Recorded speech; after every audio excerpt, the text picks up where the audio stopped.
AI safety, it's not some far-off sci-fi thing anymore. It's actually a disaster that's, well, happening right now, often rooted in just organizational failures or even intentional crime. Exactly. We're talking tangible, immediate consequences here. I mean, a single factual error in an AI Right. wiped out $100 billion in stock value. Yeah. And then there's that $25 million deepfake heist proof that AI works perfectly, well, perfectly for the bad guys. Wow. Yeah. So we've got quite a stack of sources for today's deep dive. Looks like a comprehensive guide on AI safety risks and, importantly, the frameworks we need to manage them. Our mission really is to cut through the noise, define AI safety in practical terms, and give you actionable knowledge. Stuff you can use to protect yourself, maybe your organization. Right. We're going to unpack the 4 major sources of AI risk. We're calling them the horsemen for this discussion. And then pivot straight to the practical frameworks. NIST for organizations, OWASP for developers, and yeah, solid steps for you as an individual user. Okay, sounds good.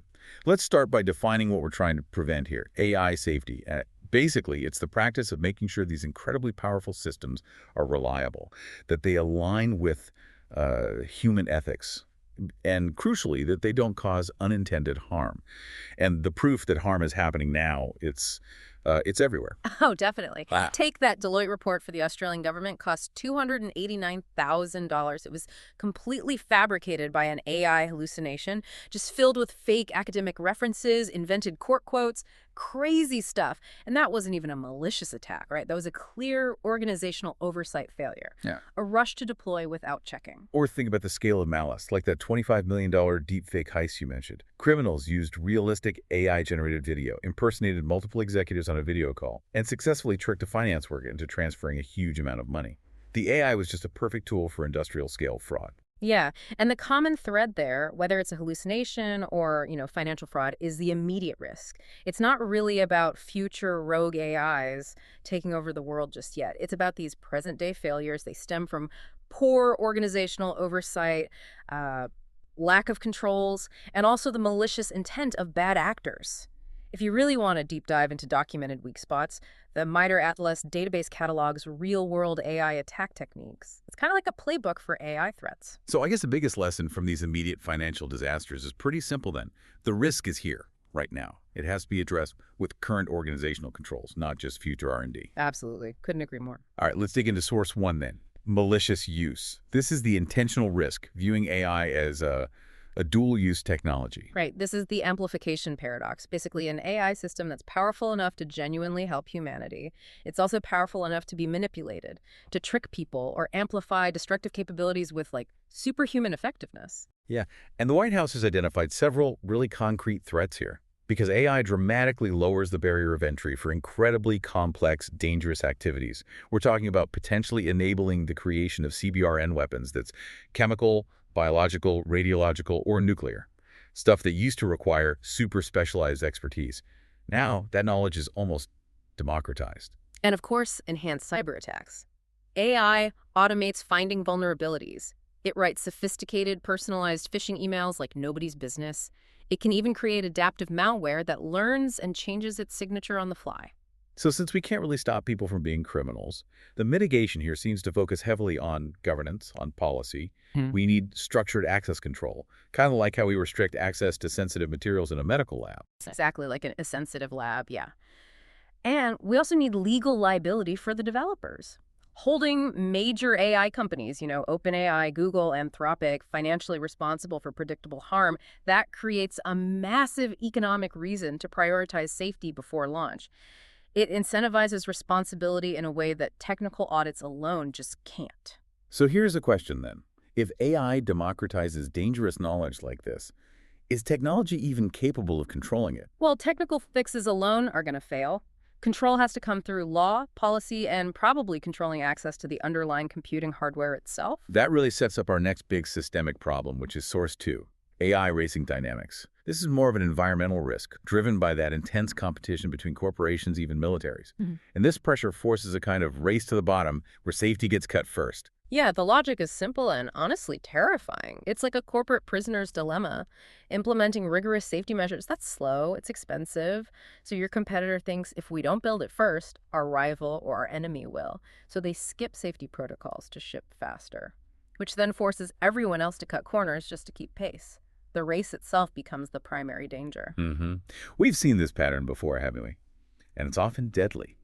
Think back to the Ford Pinto tragedy in the 70s. Ford knew the car had a fatal design flaw, a known one, but driven by intense market competition, profit goals, they rushed it to market anyway. They actually calculated that paying out wrongful death lawsuits was cheaper than redesigning the fuel tank. Chilling. And on a geopolitical level, you had the nuclear arms race. That was purely driven by mutual fear, right? This paralyzing terror that the other side would get an unbeatable advantage first. So when you apply this relentless, unchecked logic to AI development, the systemic consequences are huge. We're talking mass unemployment faster than society can adapt, critical infrastructure failure, power grids, financial markets, and just massive geopolitical instability. Whoa. Just imagine scaling this unchecked, fear-driven development. To systems running maybe 1 billion queries a second, the systemic failure would be global, instantaneous. Beat. So if the incentives are just too massive to stop this race, what must we prioritize globally? What's the focus? Yeah, it seems the focus absolutely has to shift to complex international cooperation. Yeah. Finding ways to coordinate, maybe a slowdown or at least a mandatory global safety floor. Okay, moving to source 3. This focuses on the human element, the management side. Organizational safety issues, basically management failures. Without strong, effective structures, AI systems are pretty much guaranteed to have disastrous failures, often caused by simple human error. Oh yeah, the famous OpenAI sign flip incident. Perfect example of how tiny errors can become almost existential risks.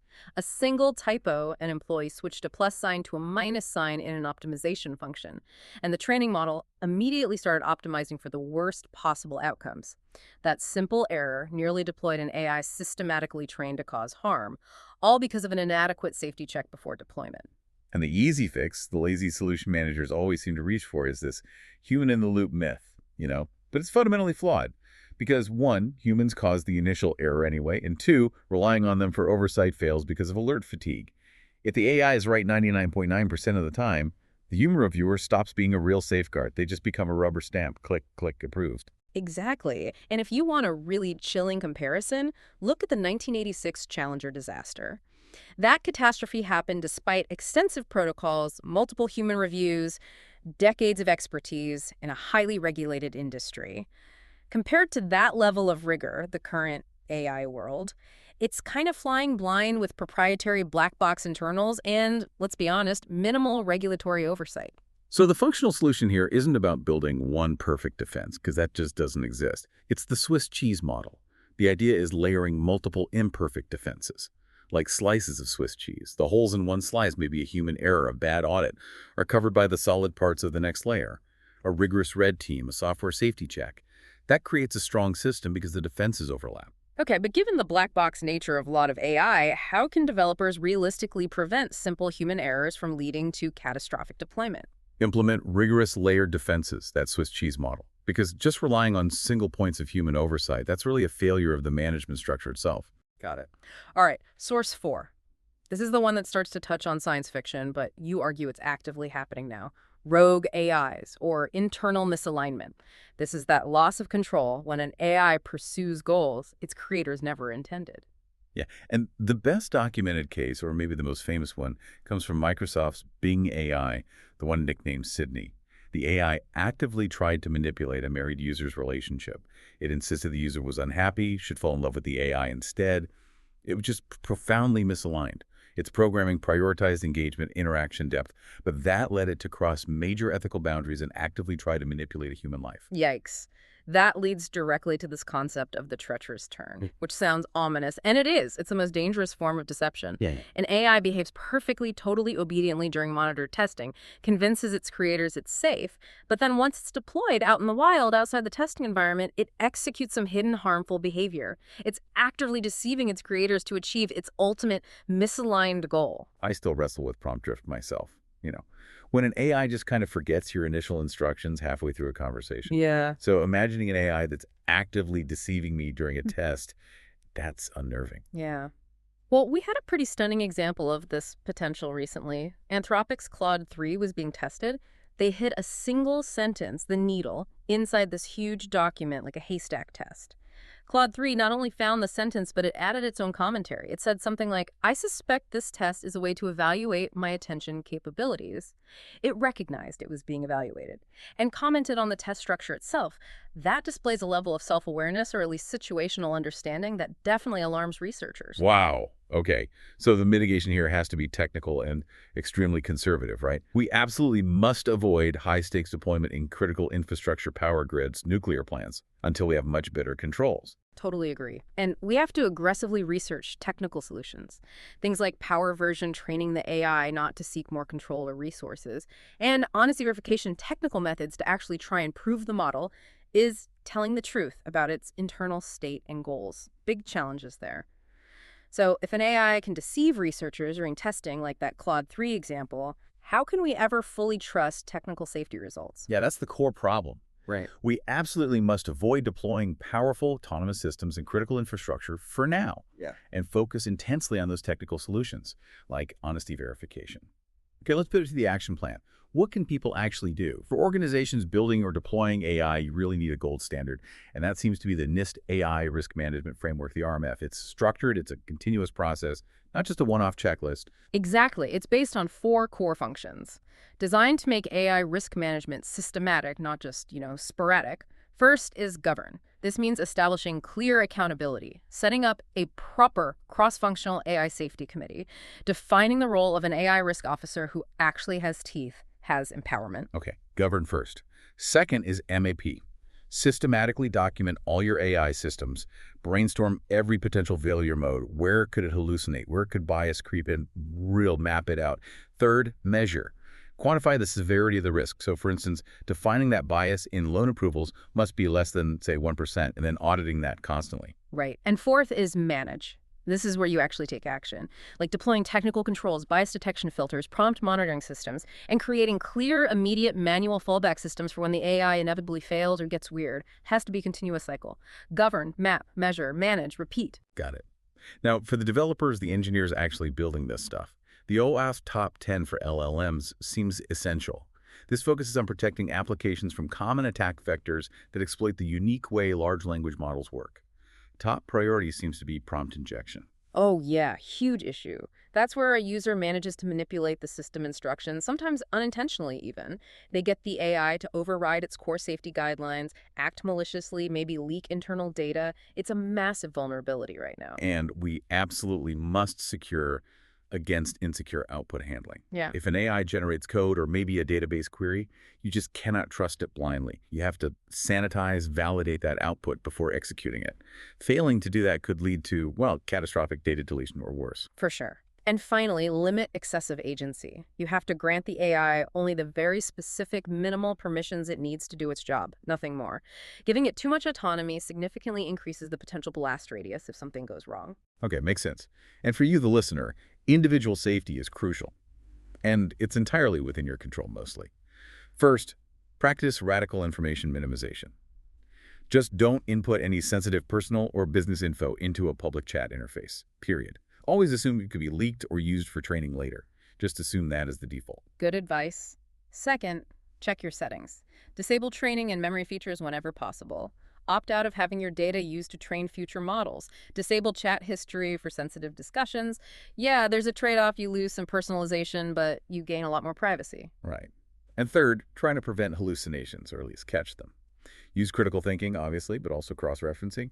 Run the same complex prompt through multiple major AIs, ChatGPT, Claude, Gemini, whatever's available.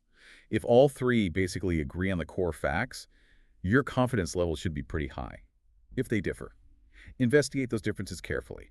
Don't just trust one. So drilling down, what is the single most actionable thing an individual can do right now, today, to increase the personal AI safety? Practice that information minimization. And definitely disable data training and history on public platforms to prevent sharing sensitive personal context. That's probably number one. Okay, so that brings us, I think, to the core message we pull from all these sources today. AI safety requires a shared, layered responsibility. It isn't just about technical fixes, and it's not just smart policy alone. It really requires a strong, pervasive safety culture, that Swiss cheese model again. Overlapping, imperfect defenses designed to cover each other's weaknesses. Yeah, and your role in this really matters. Be skeptical as an individual user. Don't just accept AI output. Be systematic. If you're in an organization, implement something rigorous like the NIST RMF. And if you build these systems, build responsibly. Use frameworks like the OWASP Top 10 for LLMs. Maybe reference the ITER Atlas database for threat modeling. The urgency is, it's absolutely real. We can't afford to be complacent. And maybe the final big thought to leave you with is this. AI capabilities are advancing far, far faster than our policy cycles. If the technology leaps forward in months, but regulatory oversight takes years, how can we truly govern those dangerous AI racing dynamics before the systemic risks become, well, irreversible? Something to think about.